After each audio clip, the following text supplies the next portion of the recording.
Hello and welcome. This is Cristina Malita. I'm a leadership coach and an expert facilitator at the Limitless Sky, and this is my weekly show. Today's episode is called Are You Giving Up on You by Not Asking for Bigger, Massive Changes in Your Career? It's a topic that I've been looking at, and I've been having some really interesting conversations with people lately about this. And there's so much I have to say about it, yet it's a bit hard to put it in words. So, the way we're going to look at this topic today is by giving you a few examples, and you can check in with yourself. Where do you find yourself in those examples? Where do you see yourself doing the same or something very different? And be present with what these examples bring up for you. So, are you giving up on you, your dreams, your desires by not asking for bigger, massive changes in your career and in your life? Let's start exploring this. And I'd like to start by actually asking you if you've been asking for changes. Have you been asking for a small change, for a 10-degree change, for like a 20 degrees change? Or have you actually been asking for a massive change, for a 360 degrees change? And what's actually required? What type of change is required in your life for you to actually be fulfilled and satisfied and really impact and have the impact that you know you can have in your career and in the world? So, what's that change? Is the small change or is the big change a massive change? And what have you been asking for? So, I'm going to give you a personal example and see where we go with this. And then I have a few more examples, really interesting ones. And again, just be present with what this brings up for you. So, as some of you might know, I've started my coaching journey and I became a coach. I trained as a coach approximately 3 years ago. And I've been so grateful for what the coaching tools have brought to my life and the lives of the people I coach. And I went to, as I said, coaching training, but then I continued going to coaching intensives and followed all these big coaches, and I've learned a lot. But one of the things I bought into, and now I realize it wasn't the smartest, brightest idea for me to buy into that, was this saying, or what goes on a lot in the coaching industry for around coaching, saying I'm just gonna have a boutique coaching practice, a boutique coaching business with a few 3 to 5 high performing, high paying clients, and that's it. Right? That's enough for me. That's the type of business I want to create. And you know what? I'm going to earn a lot of money because these are high paying clients, so on and so forth. So this looks like a good idea on paper. I bought into it, meaning that I've heard it. I said, that's a good idea. I don't have to be too visible. I can have like 3 to 5 coaching clients at once. I can have time for other things. It's one-on-one. Everything happens, in the intimacy of that coaching conversation, and that's good. And fast forward 3 years, I realized that's not for me. Even though I enjoy the contribution I can be in one-on-one coaching conversations, as I've been exploring more around what do I truly desire to create, I realized that I do not desire a boutique coaching practice. I do not desire something small. I do not desire to impact only 3 to 5 people at a time. I actually desire, for what I know to be true, and for these coaching tools that have changed my life and the life of my clients, to be available to even more people.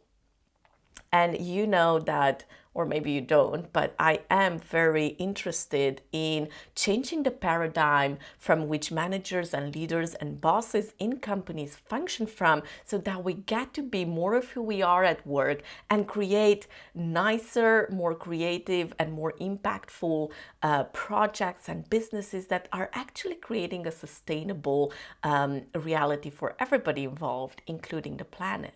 So that's something that in my core, it's important for me. So with a boutique coaching coaching business, it ain't gonna happen, right? I do see and I do desire for these tools and what I know about these to be available to lots of people. And it took me 3 years, and I'm here, right? I'm now looking at ways in which to leverage technology to get these tools and these perspectives and what I have to bring to the table to lots of people. And when I say lots, these can be massive, right? Through technology, we can deploy tools and bots and so on, so that we bring the coaching tools into the day-to-day of managers and leaders and help them build that muscle, so that they become the tools, right? They become the questions. They become more aware and more conscious leaders. So that's a big change for me, right? Going from, oh, I'm going to coach 3 to 5 people at a time, to, oh, I'm going to build this product slash service that's going to serve so many people, and it's going to have some automation, and it's going to leverage technology. And I foresee it being translated in many languages, so it can literally touch millions of people. And I get enthusiastic and only talking about it. So, well, I'm not there yet, but it's the awareness of where I want to go, and it's actually requiring me to step up in many ways in which I haven't been willing to step up before. So again, this is a massive change from what I thought or what I bought from other people that I should desire, or the type of coaching business that I should have. So I'm sharing this with you because so many times we buy from society, from school, from our parents, and we mimic what they projected on us, or we mimic what they've become and their choices. But is that truly, really what we desire? That's the invitation for you. That's the invitation for you to explore these things. And is it now the time? Is it now the time to ask for a bigger change? I'm going to give you a different example. I love it. So I met a person recently who's an engineer and who, manages a bunch of engineers. And, I'm curious. So I ask people about, so how's that for you? And how is it working? And do you like it? And it was an immediate, for this guy, was an immediate, it was, it's okay, but they don't pay us well, and the leadership team is horrible, and they put a lot of pressure on us, and there's a lot of stress, and I'm not satisfied with what I'm making, and this and that. So immediately I felt that was heavy for this person, meaning that it wasn't really what he wants to do, right? He's a good engineer.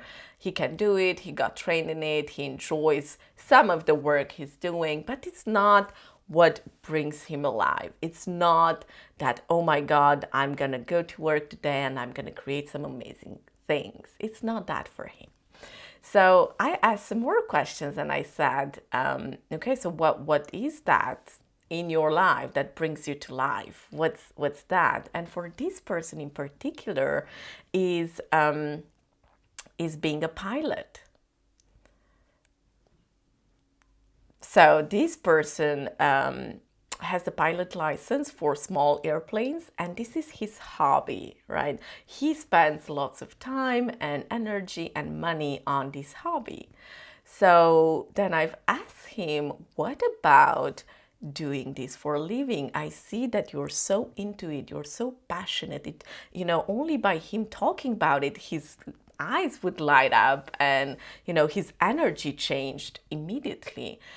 And he said that ideally he would do that, right? He would be a pilot, and then the buts, right? But he doesn't have the license for big airplanes, and he has to go to pilot school, and that costs a lot of money. So all the stories and all the buts and all the excuses why we don't choose something that would truly bring us joy and more happiness and probably more money. So again, with this person, I said, well, interesting choice. Interesting choice you make by going to this other job, to your regular job day by day, being miserable in this job and not choosing this other thing that would truly bring you to life. That would truly give you the satisfaction and the fulfillment you're looking for.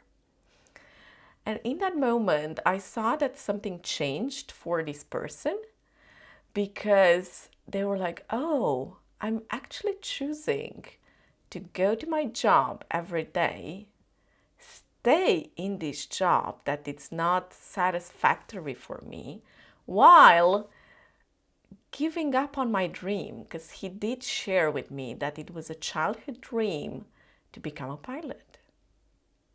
He does it here and now, he does it as a hobby, but what if he could do it for a living? What if he could do it every other day, or I don't know how many hours pilots fly, but do it constantly?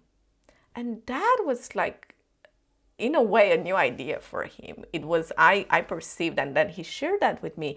He was looking at, oh, I'm choosing not to go to pilot school for all these other reasons, and I'm choosing to go to this job every day that's actually not that fulfilling for me. And that's actually an awareness that can start changing things for people. So here's where I invite you to check in with you. Are you going to a job? Are you doing a job that's paying the bills because you have to pay the bills? Or are you choosing something, maybe a dream that's deep inside of you, that's deep inside in your heart? Maybe it's a childhood dream. Or maybe it's just an awareness that something else is possible. Something else feels lighter. There's something else you can contribute to the world.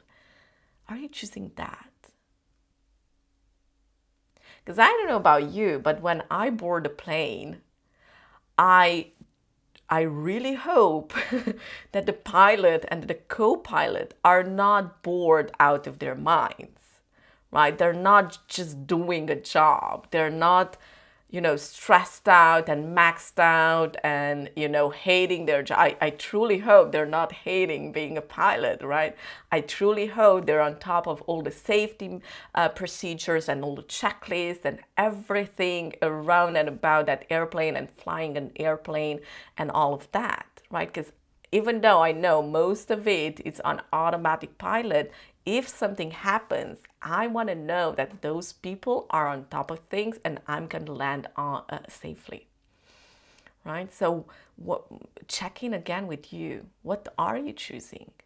And it does start with a choice, right? Because many times we might go into, well, I don't have the money to go to pilot school. That's an expensive training, or I might need to move to a different place, or there's no pilot school where I live, or this and that. So there are so many excuses in a way, or so many things that can stand in our way, but that actually means you haven't chosen it yet, right? First you choose a thing, and then you ask for the universe to provide you with opportunities, with people, with information that you will need in order to get to doing that, to get the money for it, or to get maybe a scholarship. You don't know. The universe is not limited by all means. but you haven't chosen it yet. So for the universe to be able to contribute to you with people, awarenesses, insights, money, whatever it will take for you to get to this massive change in your life that will actually bring you the joy and the fulfillment that you're looking for, you have to choose it first. So have you chosen it? Or are you choosing consciously or maybe unconsciously to go to the same job day after day after day that's making you miserable, or not really you're not in your power position? What are you choosing? These are tough questions, but if you're never going to look at them, well, you're never going to find out. And I'm going to tell you about a different person I've talked to recently on LinkedIn. And this is also a guy, so he's into sales. And he shared with me that he would love to get a new job. So I asked him about his ideal job, and he told me something about channel management or partner management, which somehow it's connected to sales. And for he had a lot of clarity on what the ideal job is. So he already took the time to explore that, which is great. So he was telling me that this is all about win-win sales, that it's about managing the sales channel. So I'm not a salesperson, I don't understand all the details, but he was saying me how, most of the revenue for companies come from a single channel, and how, there are dedicated people that can manage and lead those channels. I don't know exactly the details. He had a clarity that it's mostly working with tech companies, and tech companies would be his clients. So he had a lot of clarity around the type of role and the type of job he desires. Well, he's not in that role yet. So I've asked him, like, what's keeping you from applying or getting such a role, because you have the clarity on what it is. And then he shared with me that he's not finding those type of positions in the geographic area where he's located. So he's located in Romania, in Bucharest. And he said that most of the tech companies and most of the sales offices of the tech companies that he's actually looking at are not located in Bucharest. They might be located in London, or, Munich or Berlin, or, Paris, or some other bigger areas. And then the tech offices and the engineers might be located where he is, but he's not really finding the type of job he wants where he's located. So the comment I dropped was, well, maybe the type of job you're looking for requires you to move to a different geo, to move to a different country. Are you willing to make such a drastic, big change? Because this is the thing. So we get the awareness of what we truly like to do, what we could use our skills and unique talents and experience for. And sometimes those opportunities require us to move. Maybe they're not right where you're located at the moment. So again, if you're asking for a big change, right? This is a big change from what he's doing right now. This change might come up with some requirements of you. So are you willing, once you make a big change, once you make a big request for a change, are you willing to take the steps and make everything that's required for you to get that change? And sometimes it might require moving to a different country. Sometimes it might require learning new skills, or learning a new language, learning new cultures. Are you willing to do that? Upgrading your mindset on so many, different aspects. Because if you're asking for a 10-degree change and you're not truly including your true desires, your childhood dream, or what it's possible, the vision you truly like to create, if it's a small change, it will probably, take you out of your comfort zone just a little bit. But if what you're desiring is something way bigger, guess what? It's gonna take you out of your comfort zone in a big way. So are you willing to be uncomfortable? And are you willing to get the support maybe that you need during that transition? There's so much support that you can get. So just know, just have that awareness that it might not be comfortable. But on the long term, what's harder?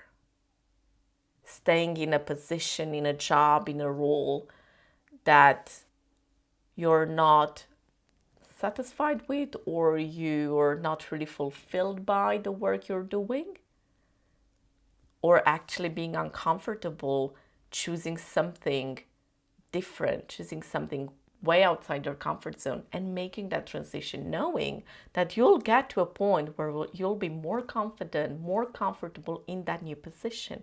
But it's a transition. It will take you some time, and it will take you some uncomfortable situations, most probably. You'll have to be vulnerable. You'll have to learn your skills. You'll have to start talking to the people around you about your vision and what you'd like to create, and, step up and step up and step up. So which one is harder on the long term?